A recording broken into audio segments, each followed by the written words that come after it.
So first, what I like to do is this. I like to get to know you a little bit, get to know where you are in regards to your studying, um, and what's been going on, good, bad, indifferent. So also, what you're hoping to get out of today. So I want to make sure that if there's a topic that's really bothering you, like you're like, hey, I'm having a lot of trouble with, freehold estates, less than freehold estates. I want to make sure that we go over stuff like that. Right. So why don't you tell me a little bit about what's going on with you? Well, I started these real estate classes in Louisville, Kentucky, probably almost 2 years ago with one of my good friends. We just were like, we just want to do this and just work together and maybe flip houses and uh, Mm-hmm. do something like that. And one of my other friends is a real estate agent. She's like, you can totally work under a broker. But it took me a long time to get them done just because of my kids. And I don't work outside the home, but I do stay like crazy busy. And also, the classes in Louisville are so boring and awful. You don't learn one thing, but you have to sit there Yeah. and they just talk. And so I finished them online, which was even worse. They basically just read to us, like no real life examples or anything. And so then I found this online. And so I've been just trying to learn this way, but I was really kind of hoping to I have to pass the test at the Louisville agency. And then I can take the state exam if I pass that. And so that I was kind of like, gosh, I really would like to be able to take it like this week or next week and just try to keep studying really hard. But then my sister came in town. She was like, obviously has been quarantining and stuff, but I had to spend some time with her. And so I have not been studying like I need to, but I've just been using the vocabulary quizzes and I score like 85% on those consistently. But then I Okay. haven't even taken any of the, and I've been reading the exam prep ebook and listening to webinars. And when I walk, I listen to the audio lessons, but I have not taken a practice Okay. exam because I'm afraid I just want to pass this test. I just want to get, I think I have to have like a 76 or something in Kentucky. Sure. So, and listen, I totally get the desire to wanna, just take the test, pass the test, you put it behind you, and be done. And then, yeah, and move on. But yeah. I'm older, so I haven't been ahead. in school in a long time. So I'm like, it's hard for me to get moving on it and to really study for it and to retain it. And yeah. Yeah, and here's the thing, the great thing is you're not any different than a lot of students that I work with, Okay, that's a great thing because a lot of people come to me, and they're like, I haven't been in a classroom setting in 20 years. Yeah. I get it. I know the struggles that come with that, and the struggles that come with that are different from just, hey, I'm having trouble retaining the information. I'm having trouble with this. I'm having trouble with that. Like, there's unique things that come with, okay, I haven't been in a classroom setting in a while, and especially this information, just as you kind of hit on, it's obtuse. Right. It's not stuff that, you sit there, you go, oh my gosh, this is really super interesting. Right. Like, I think it can be. I think they just made it so boring. It was awful. No. I listened to your math webinar. Yeah. Yeah. No, go ahead. Oh, I followed your math webinar this week. It was from a while back, I guess. And then I sat in another one of your webinars that was live this week. It's way 1,000 times more interesting. It's a shame that it's almost like a racket that you just have to sit through these classes and not get anything out of them. Yeah, but what's crazy is what's funny is this, and sad at the same token is that the classes don't have to be torturous like that. No. Because there are a lot of people, because I run, in my home state, I run a school. And do you know how many people come to me and they're like, oh my gosh, I'd rather take your class than, Yeah. than other teachers, because they're like, it's just, I've heard horror stories. And it's, what happens is you get to a point where, there's a lot of instructors that they don't teach it. They don't actually teach. They just sit there and it's just like regurgitating stuff out of the book, and that's not teaching. That's just regurgitating things out of the book. Right.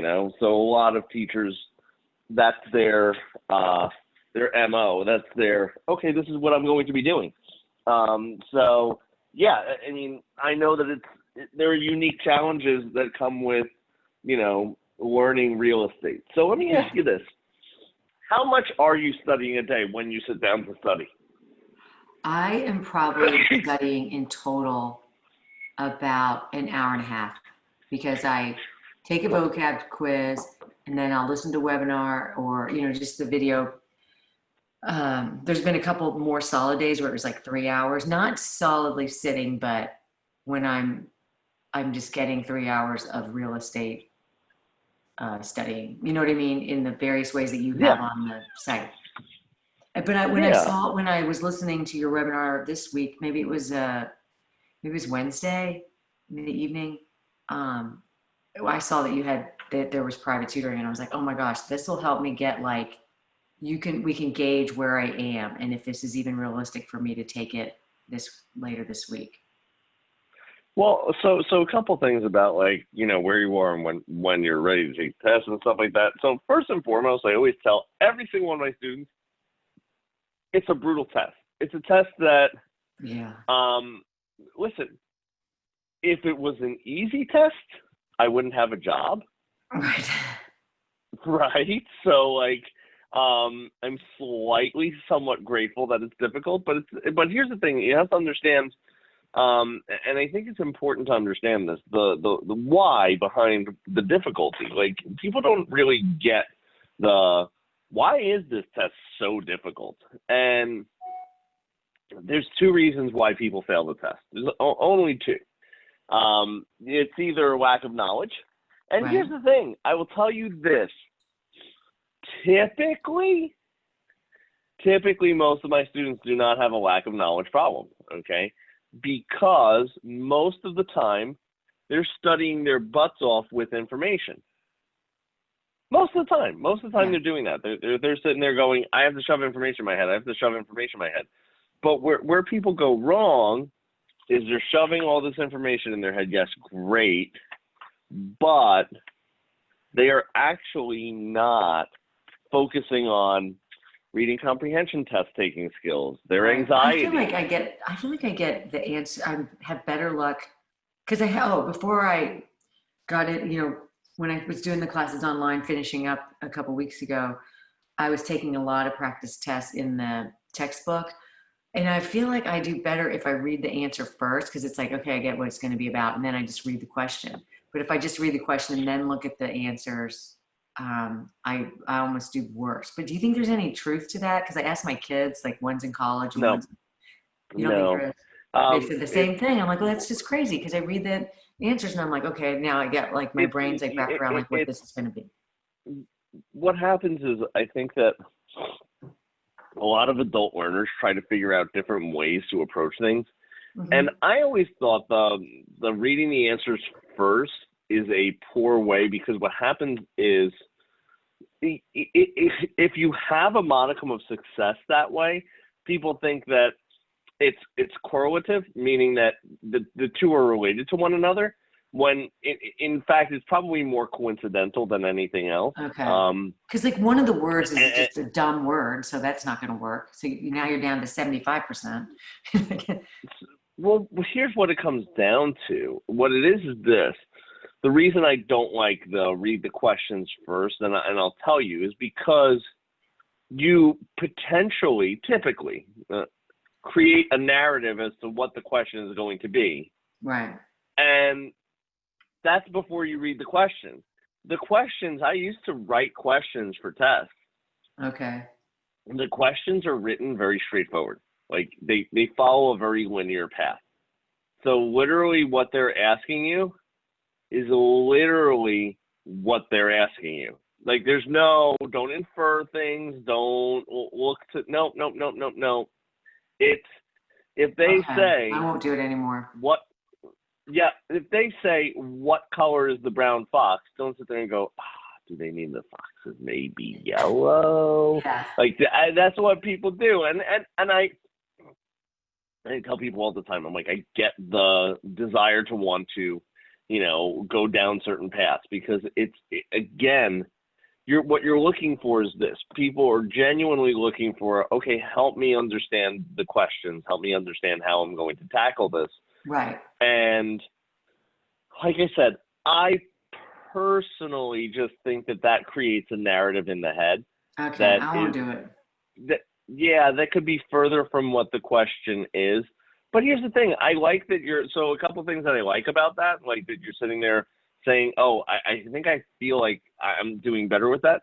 I like that you're trying to think of different strategies, because there are strategies that can help you, right? I mean, like, Right. so that's what it is. Like you're looking for, you're looking for the right thing. I just think what you found was not the key. Okay.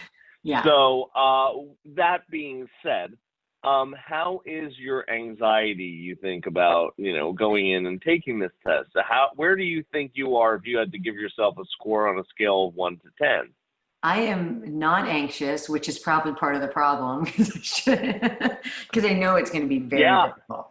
So, and my husband was teasing me because he was like, well, you don't really have to do this. I'm like, I know, but I want to do it. And so then just other things like life just keep getting in the way of the real estate test, So, like, oh, my sister's in town now. So, the so I do excuses, need the things, the stuff. Yeah. But where other people might be like, it's time for me to get a new job or something. Like, I got to do this. But I really do want to do it. But and once I pass the test, then it'll be easier. It'll be almost easier for me to do a job than to pass this test.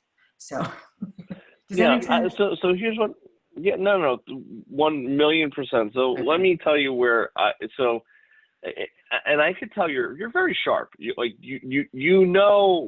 a lot of things that you're saying and that you're aware of that I want to tell you that, like, I have to tell other students. I have to sit there and explain to other students, like how you said to me, I am not nervous, but like I should be nervous. Yeah. And here's the thing. There's a reason why I asked the question of, like, hey, how's your anxiety scale of 1 to 10? In a perfect world, creating the perfect student, every single one of my students is at a 6.5. Yeah. Every single one of my students is at a 6.5. No, yeah, I would definitely, I would be a 5 for sure. Like, I'm nervous about it, but I'm also like, if I took it today, I'd probably fail, but I'd probably get like a 60, but I just need like just enough to, like, okay, you just got to pass it, get an 80 on it, Yeah. And what we have to do is we have to take a look and see, where your knowledge gaps are and where your gaps are as far as, what to study. And also too, once we figure out, where our areas of opportunity are, we could talk about how you should be studying, what you should be focusing on, because I always tell people there's, so many different things that you could go into. Right. That it just kind of gets, sometimes it gets overwhelming, but at the same token, you could easily get through the test if you do a couple of the things, like I said, that I'm going to teach you today. So let's talk about this. Let's talk about, is there a particular area that you're struggling in? Like I said, I always like to make sure that we're covering the areas that are really important to you and that are, that are your pain points. Okay. So is there an area that you could say that you're like, yeah, this one is definitely like my bugaboo? Well, it shouldn't be, but it kind of is. Just the basic ownerships, the joint tenancy and those sometimes get jumbled up in my head. And then some of the, I feel like it's getting better, but all the encumbrances and then the gross one so easements, stuff like that. Sure. Yeah. But I've been really like focusing on those in the audio lesson. So I think I'm getting them, but those definitely still trip me up, and they shouldn't. Um, Well, I don't here's know. what I'll You tell ask you. me and let's see if I Don't. know. So listen. So let's talk about title. I think that what we'll do is we'll just have a chat Okay. about title first, and then what we'll do is we'll go into other things, because I think that there's opportunities for us to, potentially, see where you are as far as that's concerned. So let me put my screen up and let me get my whiteboard going. Pretend like I'm a real teacher. It said Georgia on that. It said something about Georgia. You probably have stuff for Kentucky too, right? Or is that just? I do not have so. Okay, it said something about why like I had Georgia it up says there, yeah. Looking for an online test for Georgia. There is actually, no, that's not it. There is stuff that you will have in regards to whatchamacallit, in regards to Kentucky state specific on your prep agent board. Okay. But let's just kind of put it was probably just a so like you'll have that. So I'll show you where it is in a second, so that you kind of understand. So if you go to Member Dashboard and Practice Exams, all the way at the bottom, you'll see your own state exams right there. Okay. And yeah, and I just have Georgia just, it's just because I was working with someone the other day with Georgia. They wanted to go over some Georgia specific questions. So I am definitely not in Georgia though. So let's talk about this. Let's talk about the ways that we could take title to a property. So can you tell me one way that we could take title to a property? Let's just see what we could brainstorm and come up with together. How you can take a title? Yeah, so we're talking about like joint tenants in common, stuff like that. So tell me about one of them. Talk to me about one. Like pick one and then let's talk about it. Well, I don't know. Like you can buy it, you can inherit it, you can pass it along like through the deed. Okay, so let's do this. I'm going to actually write tenancy. all the ones that I want to go over. Right. Tenancy and severalty, right? Right.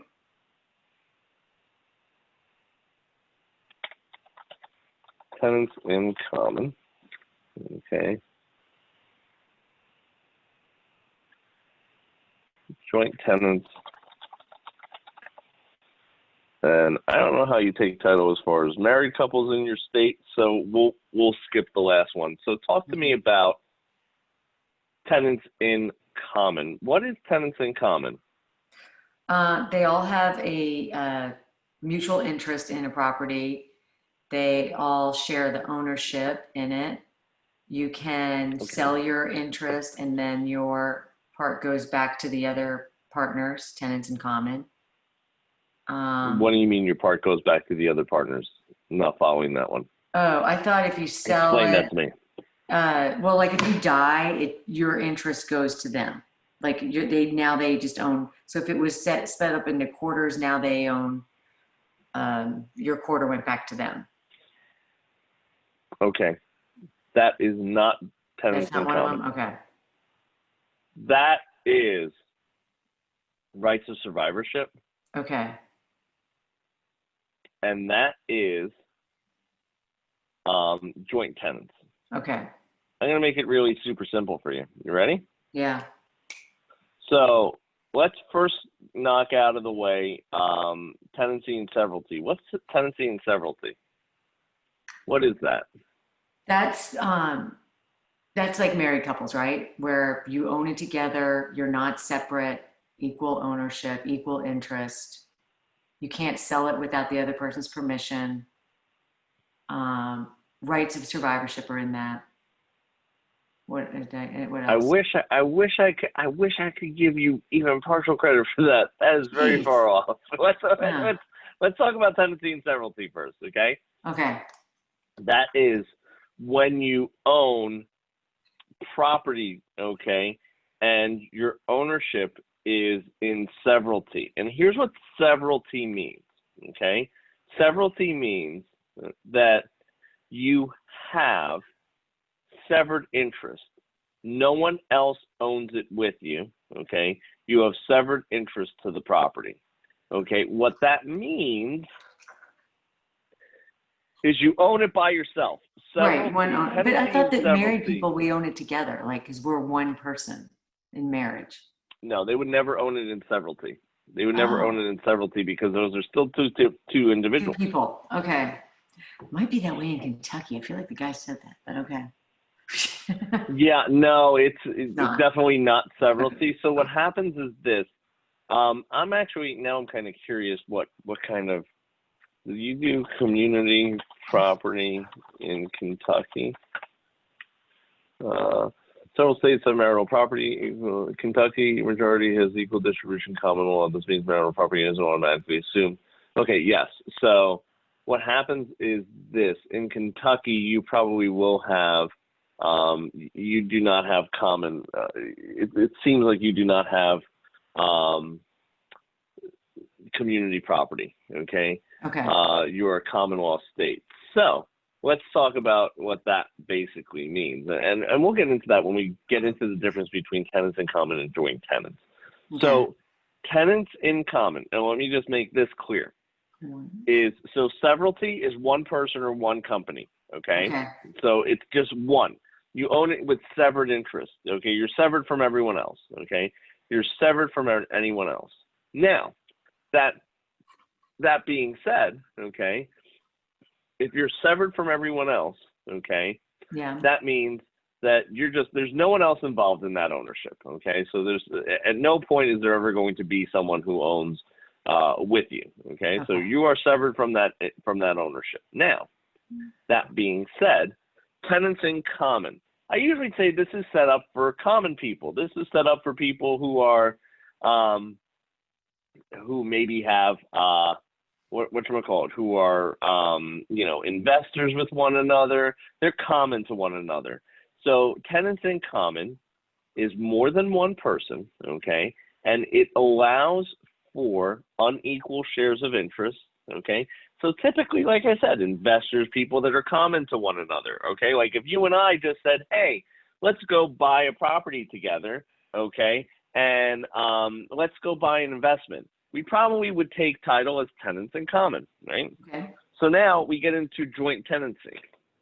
Joint tenancy, that is the one where there's rights of survivorship. How I remember it is this.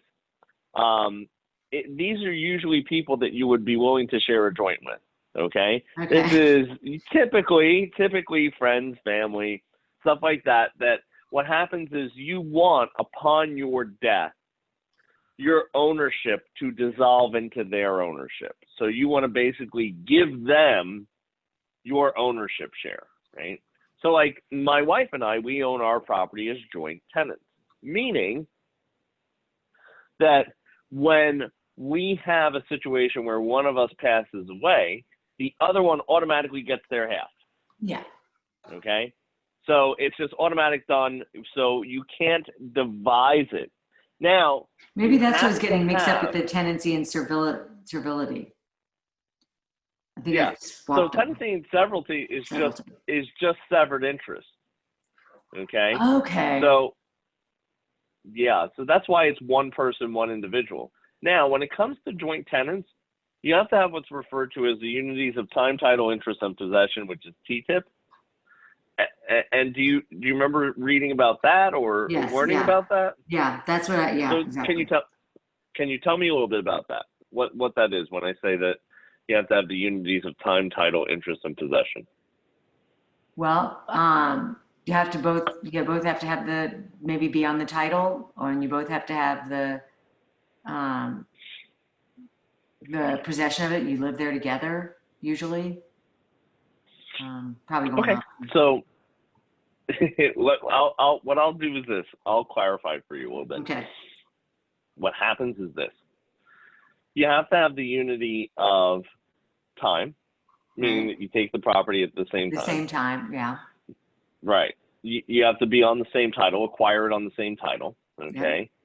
You will also have to have the unity of interest, meaning that your shares of the property have to be equal, okay? Right. They have to be equal. Right. Okay? So in tenants in common, it allows for unequal shares of interest. When it comes to joint tenancy, there is no allowance for unequal shares of interest in regards to the joint tenancy. So Because there's you only have one to have person equal or one shares. company. Yeah. Well, no. That's tenancy and severalty. Right. Oh, that's what I thought you said. So, That there's only, so you can't really have you can't share the. so there are no. So here's what we're gonna say.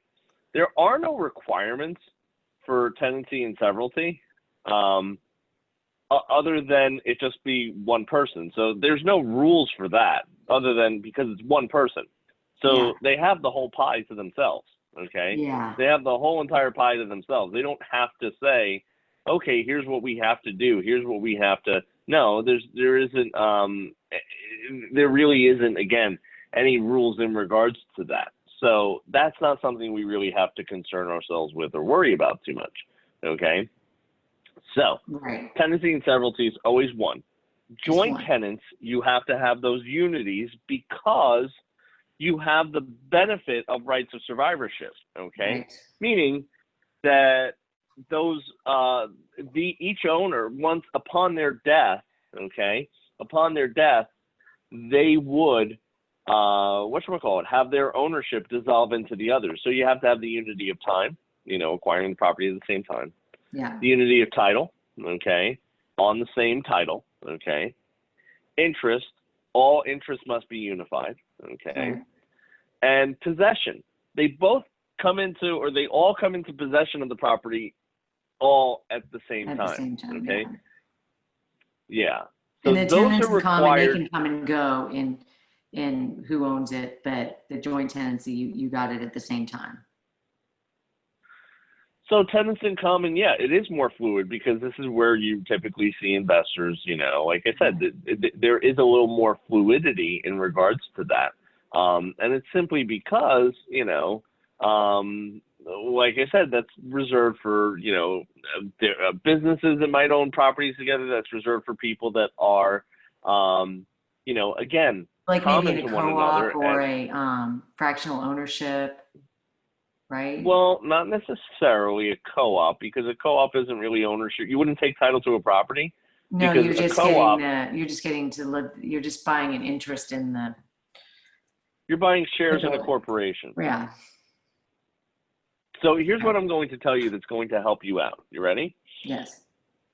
And I think this will help you because what we're doing right now, this is like probably one of the first times that you're able to bounce your thoughts off of somebody out loud. Okay. Right. And what I'll tell you is this. Personally, I want to see you saying your words out loud. I think that you should probably be doing a lot of just vocab, not the questions necessarily, but vocab, just straight up vocabulary. Okay. That's something that I would definitely want to see you do. I want to see you doing as much vocabulary as you can. And what I want you to picture is this. When you do vocab, picture that your best friend is sitting down with you for a cup of coffee and they're saying, hey, I just started taking real estate classes. I'm curious, can you explain to me what tenancy and severalty is? Yeah. And you would be explaining it to your best friend. That's literally when you do flashcards and I want to hear you say it out loud.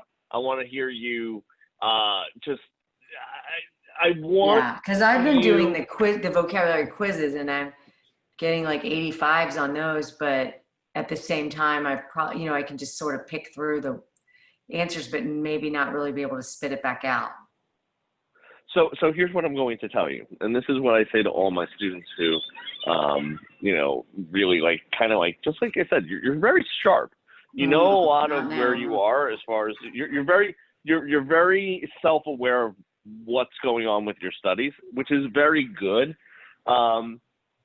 If you get a question right, but you don't know why you got it right, then it's the same as getting it wrong. Exactly. Yeah, I agree. If you're getting questions right and you're like, I really can't explain that concept, but I got it right. I know the others aren't right either. So what happens is this. What you want to do is you want to really, that's why I tell you, we really want to focus on those vocabulary, on what you know, I'm what going to you do the don't know. flashcards this week. I will do that for sure.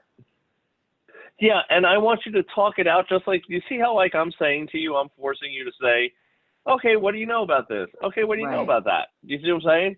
Yeah. And then what happens is it's a way for me to gauge, all right, do we need to blow up this definition, or do we need to, do you have a strong enough understanding of what it is? And that's, again, that's the difference between being successful on the test and not, because that's where the knowledge base comes in, where you're like, okay, I know enough to get me through a portion of the test, but you don't know enough to be successful 100% of the time, And here's the thing also, I say that loosely because you don't need to get 100, but you need to definitely tighten up the thoughts in your head so that the wording, because right now, with the way that you have the understanding of these concepts, the wording might get to you, in regards to the even test. This just helped so much, because I just mixed them all up. But now, I really think just those key words about the tenancy and severalty is one person. It's like the simplest one. And then one company, one person, one business, and then tenants in common. I always say, well, it's for unequal shares. That's common people. That's usually investors, joint tenancy. There are people that you probably share a joint with. There are people that you would sit there and go, okay, I want to make sure that when I die, they get my portion of the ownership. Great. Exactly. Fantastic. Okay. Yeah. And what happens is, because you have that, there is, there is the requirements to be able to take property, be able to take title. And this is all ways that you take title to a property, okay? Right. So when you acquire title to a property, and that's why when you said co-op, the reason why that is, a blaring no is because you don't really never own take title the apartment. You're just, you don't own the apartment. You own shares in a corporation, and you have a proprietary lease. Right. So here's what we're going to do from here. So does that help you out? Yes, very much so. Okay. Yeah. So here's what I want you to do. I want you to explain to me each one of them. So tell me your blurb of tenancy and severalty, then your blurb of tenancy in common, and then joint tenants. So talk to me a little bit. Okay. Tell me what you gathered from all this. So tenancy and servility is when one person or one corporation owns a property. And great. And then tenancy in common is where a few people, or maybe a few companies, buy a property together, and they might have unequal shares, but they've invested in it together at the same time. But they can come and go. You can sell it, and you just own it in common, just common people together. And then joint tenants are when probably two people buy something at the same time. They have the same interest in it. They go on the title at the same time, and they take possession at the same time. So probably normally people that are married or living together, and they have the other person has the right to survivorship, so they have the right to inherit it from the other person. It doesn't get sold out to another heir or go to someone else. Okay, so I like it, yeah. So what does it mean to will real property? When we say, hey, I'm going to will real property, what is the word that we use? Real property? Wait, when you will it? I'm willing real property, yes. What is that called? When I will real property? That's your right to survive. That's what you're giving away, the right to survivorship? Is you inherited? I don't know what word you're looking for. So the word to will real property is devise. You're devising real. Yeah. Devise? And this is devise, Okay. D-E-V-I-S-E. Sure. So Okay. what this is, it will help you when you do more and more and more vocab. Okay. vocab is going to be your key. Like how we're doing it right now, and what we're doing with like the, hey, what is this word, and what is this, Right. and what is that? What happens is, Yeah, I the just got so struggle to used to find the multiple word, choice, and then I don't really know what I'm saying. because what happens is this, and let me explain to you what happens when you're studying and you're doing a lot of questions. Yeah. What you have to understand is, and I say this all the time, it's like going to the gym and saying, I'm going to work out. And I go, okay, what are you going to do? And you go, I'm going to, do bicep curls. And it's like, okay, that's great. That's fantastic. What else are you going to do? And you're like, no, I'm just going to do bicep curls. And it's like, no, that's not going to, do you see what I'm saying? Like, you're not if I working said out. to you, okay, you're doing something. Yes, Yeah. but you're not, like, what happens is this, you're at a point where you're not doing, you're not moving the ball forward in a forward progression to get you to where you want to be, where you need to be. Okay. Right. So that's the situation there. Okay. So let's do this. What I want to do is, I actually want to do practice exams with you. Okay. Reason being is this, because there's a lot of things that you can learn from practice exams. Okay. Yeah, I have not taken one of those because I was like, I don't know, for some reason in the book that we took in the classes, they're like, don't do a practice exam unless you're ready to take the practice exam. So I'm not really. So listen to what I'm going to tell you with practice exams. Okay. Okay. They're not evil. They're not bad. And I want you to take them because I want you to get used to seeing, because what happens is this, again, practice exams are very, very good because they can help you assess where your grasp of the knowledge is. Okay. And what I want you to do is this, when you're doing flashcards, one of the things that Joe and I always really stress is this. We want you to pick 5 to 7 words a day to really get a conversational definition of, to get a understanding of. So what happens is this, in order to find your 5 words for the day, okay, what you want to do is this. You want to answer maybe 15 to 20 questions a day. You really don't want to do more than that, because more than that's too much. More than that, you're not really focusing on the question. So what I always do is this. I say, go through, 20, 25 questions, okay? And then out of those 25 questions, pick out 5 to 6 terminology that you're like, I didn't understand that. Or, you know what? I don't really have a good grasp on that. Like, I couldn't explain that to someone. Like, if Stu was sitting here right with me, like, I wouldn't be able to explain that to him, Okay.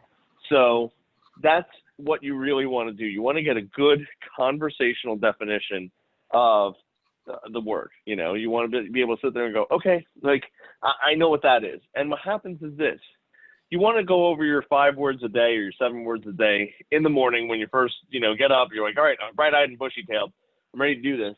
And, you want to go over and have, like I said, a conversational definition where I said, hey, just like I told you, I said, hey, explain to me joint tenancy. Then you see how it took us a little bit of time for you to get to that point? Like, you were like, all right, like, it took us a couple of, like, trial and error. What I want you to do is this. If you get stuck in a rut, okay, in any of your vocab or any of your understanding of something, what you do is you just go to YouTube, okay, and you type in joint tenancy. And then watch this. What happens is this. You'll see Joe has a video. You'll see a whole bunch of different ones. And what you want to do is this. You'll want to just sit there and just go over, like, watch one of the 4-minute ones, the 2-minute and 30-minute ones, that you want to go over a quick one and then be able to tell yourself, okay, this is what it is, and then be able to explain it as if I'm sitting there saying, okay, explain it to me. Like, did you see how at the end you were like, and did you see how at the beginning you didn't have a great definition of it? Like, think back to when we first sat down, I said, all right, let's go over this. And then to where you were at the end. And at the end, you were great. You had a very good, concise, quick definition. You see what I'm saying? So Yeah, I just tripped these up, but I do think I've got it now. I really, yeah, for these perfect. 3. So let's do this one. Let's go to master exam, and let's do this. Let's talk about whatchamacallit. Let's go over a couple questions. And what I want you to do is this. I want you to tell me as much as possible your thought process behind the question, like what you're thinking, what's going through your head, all that kind of stuff. And then tell me which answer you want to go with. And then what we'll do is this. If it's a concept I feel like you're getting and that you know and that you're not really having any trouble with, I'm just going to keep going. I'm going to keep moving on. Right, if it's something that I feel like we could chew on, we could sit here and talk about, we'll discuss it. And also if there's like a way that you might have approached a question that we could improve, we'll go over that as well. So let's take a look at our first one, all right? And that's on the screen right now. Which of the following best describes conversion?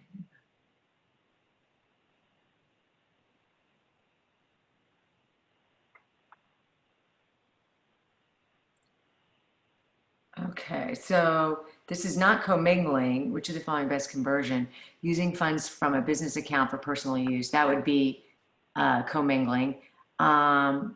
Adding personal funds into a business account, no. Using funds from a client's trust account for personal use.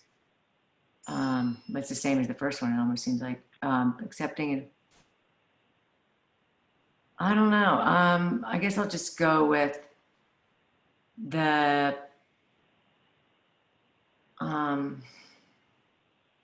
let's go with the first one. But that's co-mingling.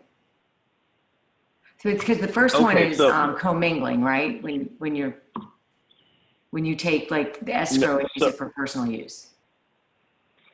So let's talk about that. So using funds from a client's personal trust account, okay? Using funds from a client's trust account for personal use, that's conversion, that's embezzlement. Right, so but isn't that the same thing as co-mingling where you take like the escrow and use it for your personal use? What's the word I'm thinking of? Is it? So here's what I'm going to tell you. Co-mingling and conversion. Co-mingling and conversion are dirty little cousins of one another. So they're right next to each other. So yes, you're correct in wanting to pair them very closely together. I don't think I've ever heard of conversion yet. Yes. So let me tell you about the difference between co-mingling and conversion. So let's talk about what co-mingling is. Okay. It's actually kind of what it sounds like. It's mixing it's mixing your trust funds.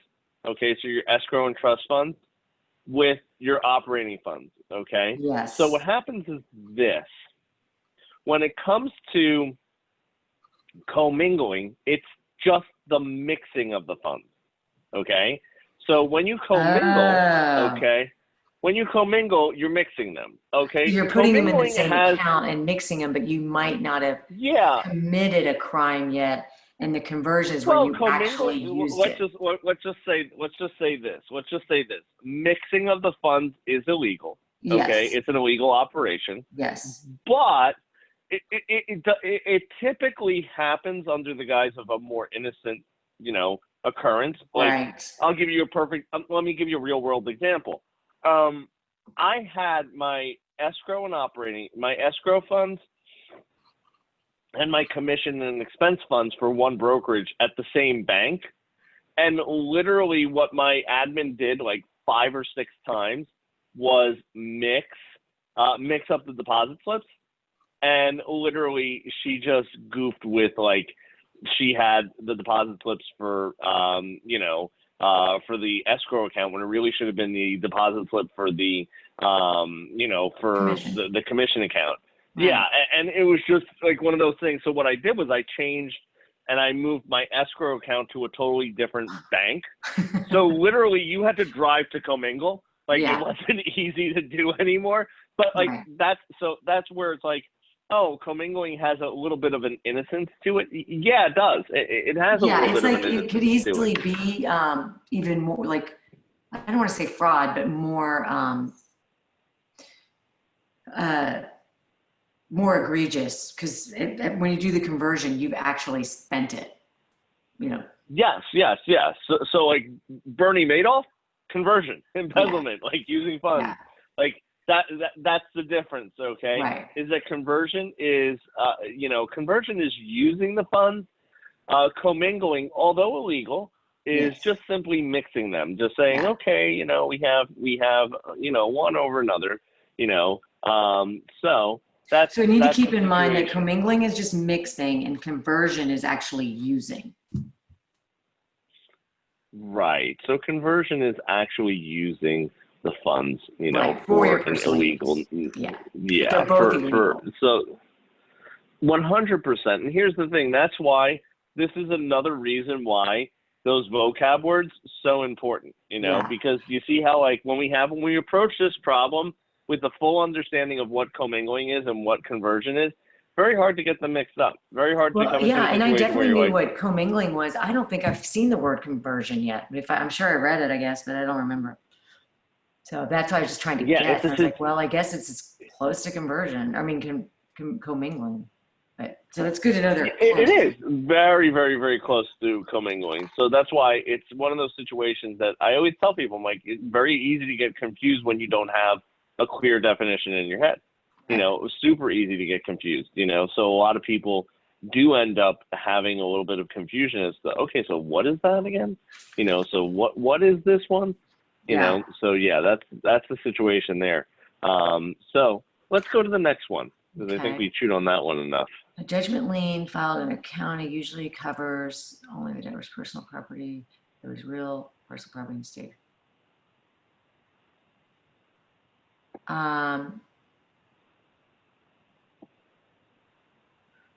I would say only the debtor's real property located in that county. Oh, hell. It would be the Personal property. debtor's real and personal property. So let's talk about what a judgment lien is. Is that a general or specific lien? It's not totally specific, so it's under the general one.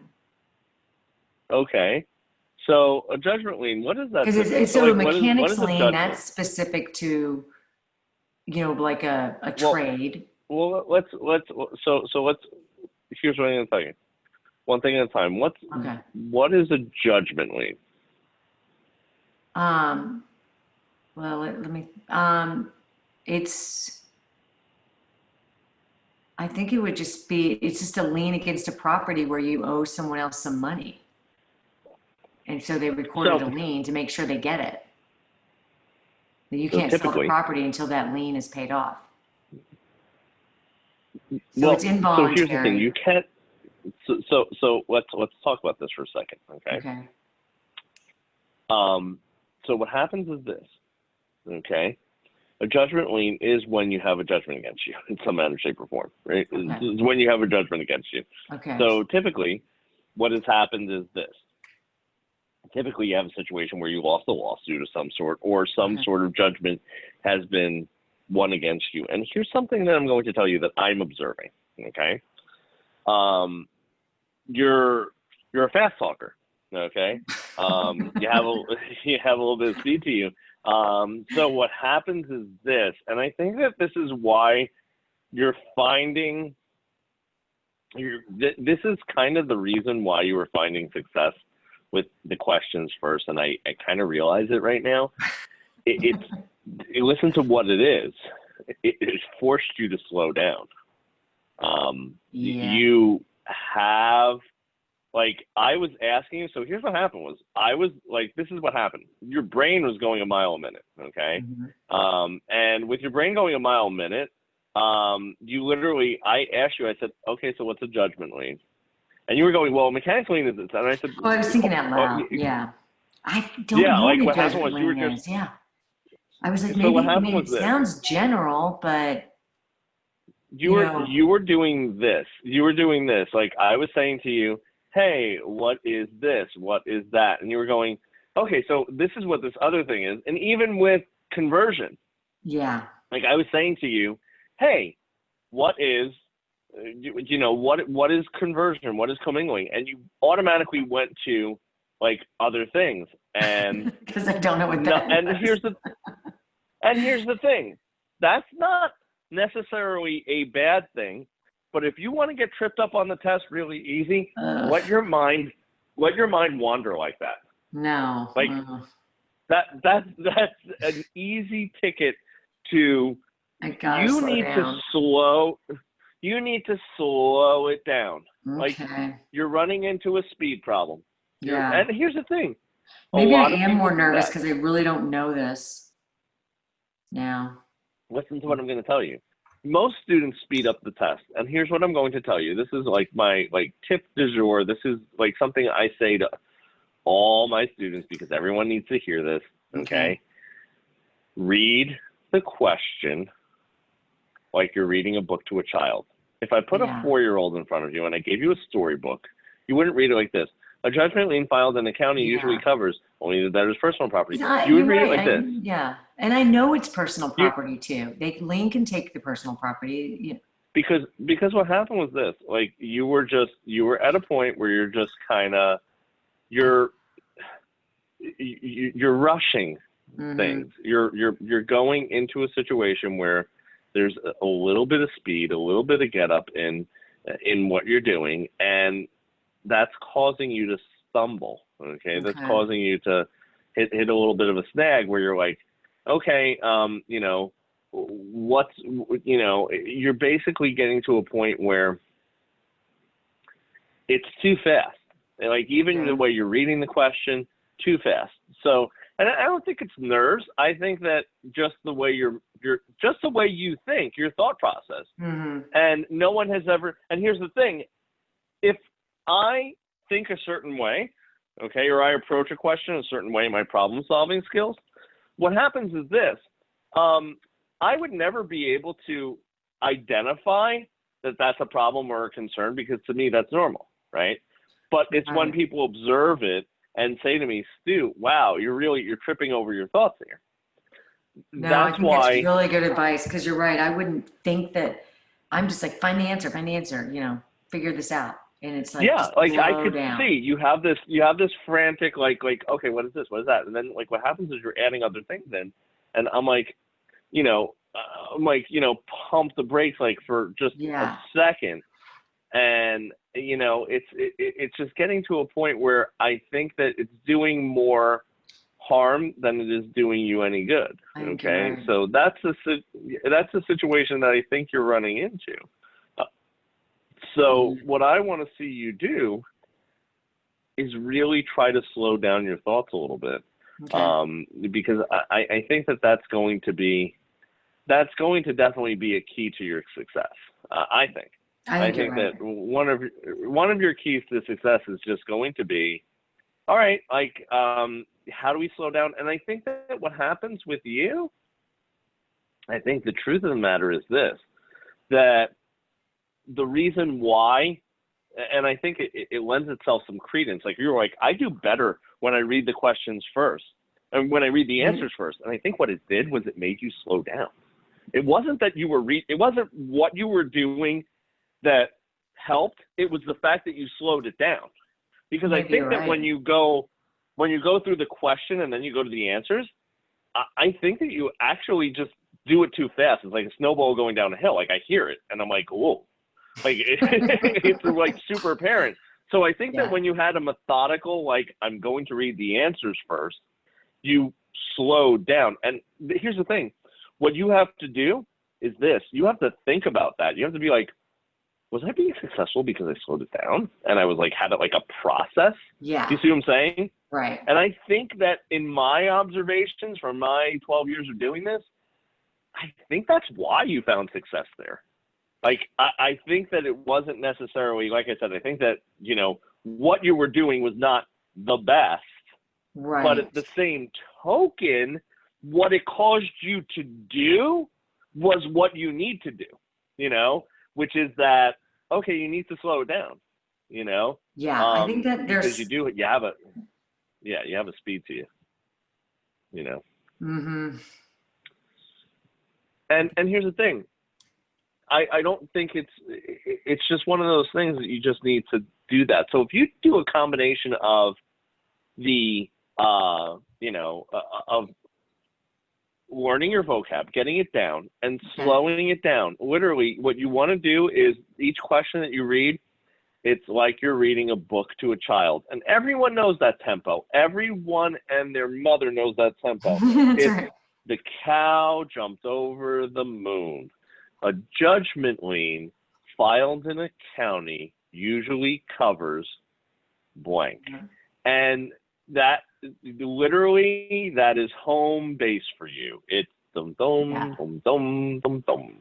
Right. And I did know that how answer. Of course, it's real property. I mean, this should have been the easiest question. I mean, it's real and personal property, not just real property. What's a shame is to have the knowledge. That's why, remember I told you, I said you're going to get the question wrong. Yeah. Not necessarily because you have the wrong information, but because you have a situation where your test taking skills. Remember I said that? I said at the beginning, I said you're going to have a problem with tests. Yeah. Well, and I don't really know it. I mean, I read it and I totally understand it. I watch the webinars, totally understand it. So like this question, regurgitating it back, I guess I don't know it if I can't really explain it. Again, that's what it is, and that's why I'm saying to you, your medicine is vocab. Vocab. But the other thing I'm going to tell you is this. Let's talk about judgment just for 1 second, and let's talk about what that is. Okay. So like, if you want a judgment against me, like I always say, you ever see like the true crime stories or stuff like that, where you see, how, they say, oh, they had the lien was against like the Lamborghini, the several homes that they owned, and all that stuff, and they're belly up pretty much because they lost a lawsuit. So what happens is this. I always tell people, I'm like, that's basically a real life example of a judgment lien. Yeah, I think I just didn't really. I needed a good example of that, because it's easy to think of like a mechanics lien, like you owe a plumber money. But this is more of losing a lawsuit. It's a judgment. It's a judgment, right? And what happened was maybe almost that you did something egregious to somebody else, like you got sued. 100%. 100%. You did something egregious to someone else, because but the that's other like ones, like definition. the other liens, seem more like you owe someone because you didn't pay them. But this is like you got sued and now they're taking your property because of your crime. Well, it's a difference between a voluntary and involuntary lien, right? So what happens is this. When you have a voluntary lien, right, that basically means that you put that lien on your property yourself. Like you had a modicum of control with that. Like a mortgage lien is a specific voluntary lien, right? Right, because you signed up. No one says to you have to mortgage the property. Well, no. Mechanics lien is still involuntary because you don't want it, right? It's involuntary because you haven't paid them. You haven't paid it. So what happened? Right, and but you did sign up to hire the person. But you didn't pay him. Sure, so that part is. Listen, you see how fast your mind's thinking? Yep. Slow it. Even when you're studying, just slow it down. Okay. Slow it down. Yeah, I guess your I mind's going a mile a minute. My head around what the judgment meant, because again, I like these good examples, because then I can see. And here's the thing. I personally, I give a lot of real life examples in my webinars. I like that. I like that. I like stories because I'm a big proponent of story time. It's story time. Literally, that's what I say in my classroom, and literally my students like clap. Like they're like, "Yay, it's story time!" Like I mean, that's literally how I treat my classroom when I'm in person. So that's why I try to deliver that kind of experience to my students in the classroom, and I try to do that on the webinars as well. So if you're looking for that kind of information, that kind of feedback, that kind of stuff, go back and watch some of my webinars. So I'll show you where you could find them, just so that you know that they're all there. You could go back to previous webinars, and you could go through all different ones that I've done. And like I said, and here's the thing, the great thing about Prep Agent is there's so many of us. Yeah. There's so many of us that we all have a different way of teaching. So some people really love the way I teach. Some people love the way Adrian teaches something. Some people like having the combination of things. And that's the beauty of it, is that you get that with Prep Agent. You get to have everyone's kind of little take on it. So that's why you're not stuck and pigeonholed into one way of learning. You have multiple different ones. But for you, like, your plan of attack is going to be, okay, let's talk about the vocab words. The vocab words are going to be one of your plans of attack. Okay. Yep. You're also going to slow down your questions. So when you're doing when you're doing questions throughout the day, okay, what I want you to do is focus on slowing down your thoughts. Don't try to meander into different things. Like, you sit there and you have like mechanics lien coming into this question, or you're automatically thinking of co-mingling, and you're going at the 100 miles an hour. Just don't do that just yet. Just one thing at a time. Slow it down. Take it easy. It's become such a habit that I don't even realize I'm doing it. Like, I'm thinking like, well, heck, I'm just talking out loud, trying to sort through this problem, but it is a 100%. That's why I said to you. That's why I always tell people. I'm like, it's a good reason why you should have private lessons. If it's something you could afford. I always say, because I could sit there and say to you, oh my gosh, you're going 90 miles per hour, and someone like yourself, you'd be like, I never knew I was going 90 miles per hour, because for me this is cruising speed.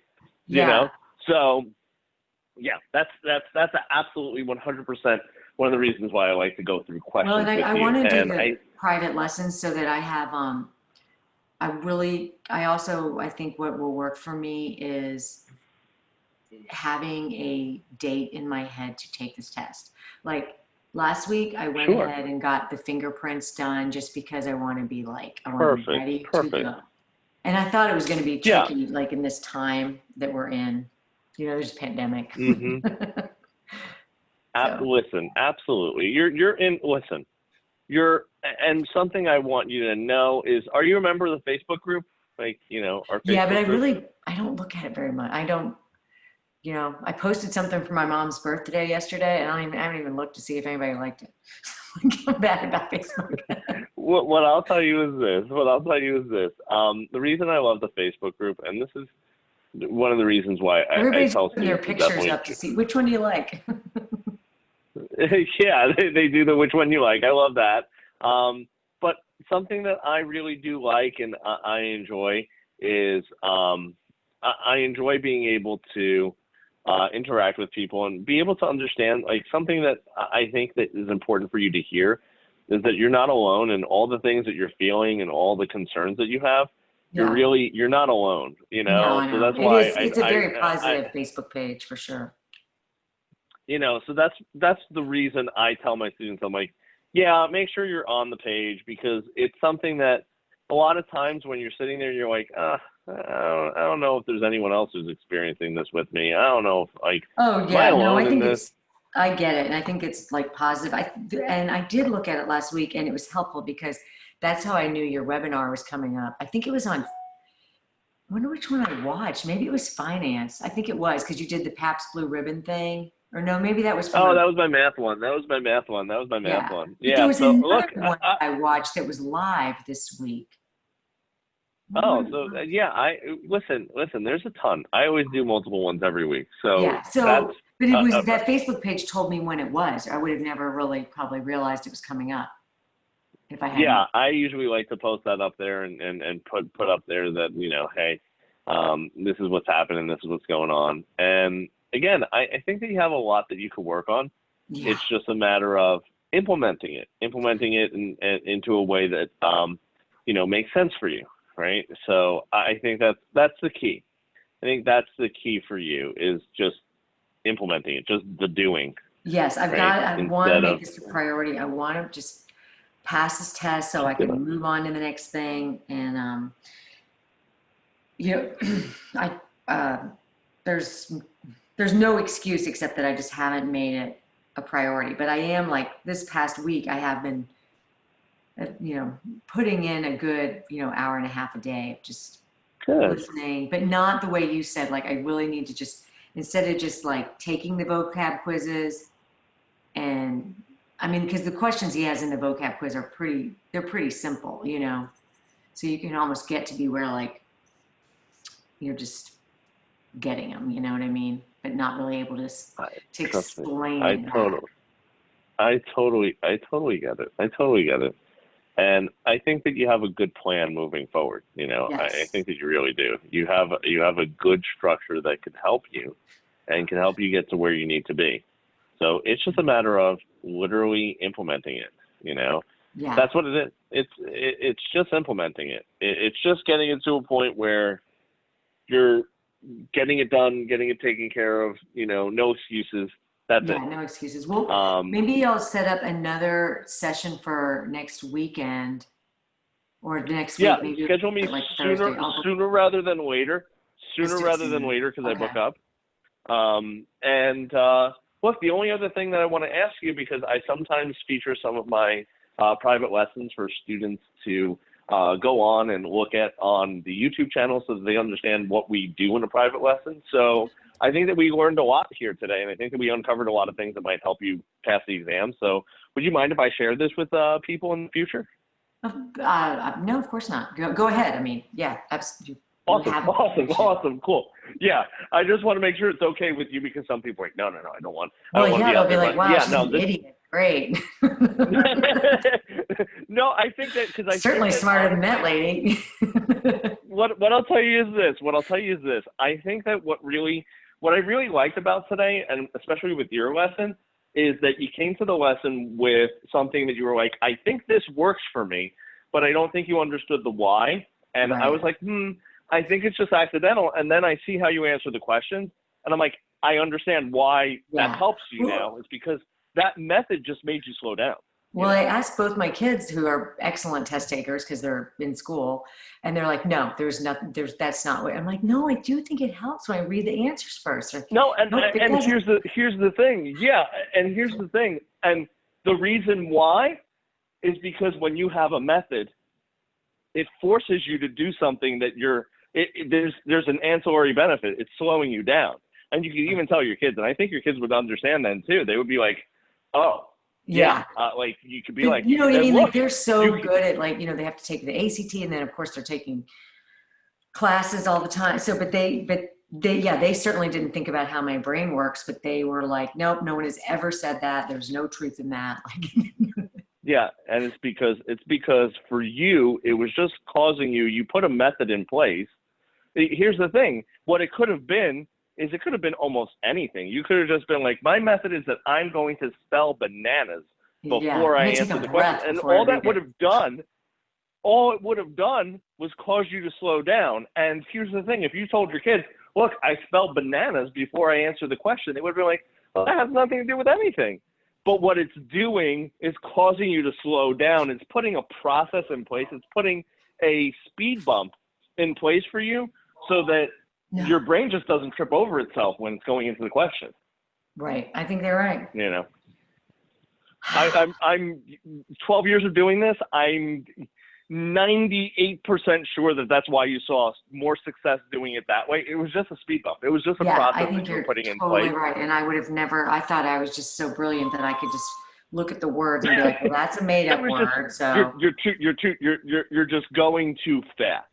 And you could have put any process in place. Like I said, you could have said, I spell bananas beforehand. And again, just hearing that on face value sounds so silly, crazy, and insane that it can't work. And then you're like, no, it does.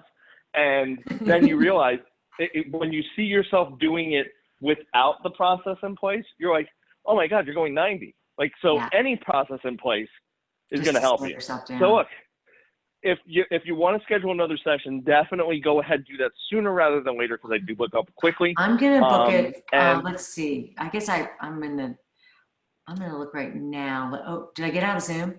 Am I still in it? No, so what we're going to do this. I'm going to I get was off trying the to Zoom go to right a now. new page just to see if I could book it right now. Maybe So I'll book it what I'm for going to do is, Wednesday. yeah, I definitely have time. So look, this is what I'm going to tell you. If you have any questions, reach out to me. If not, I'll see you soon. All right? I will. Thank you so much for everything today. I'll talk to you Not a soon. problem. You have a great one. You too. Bye, Stu. Bye. Bye.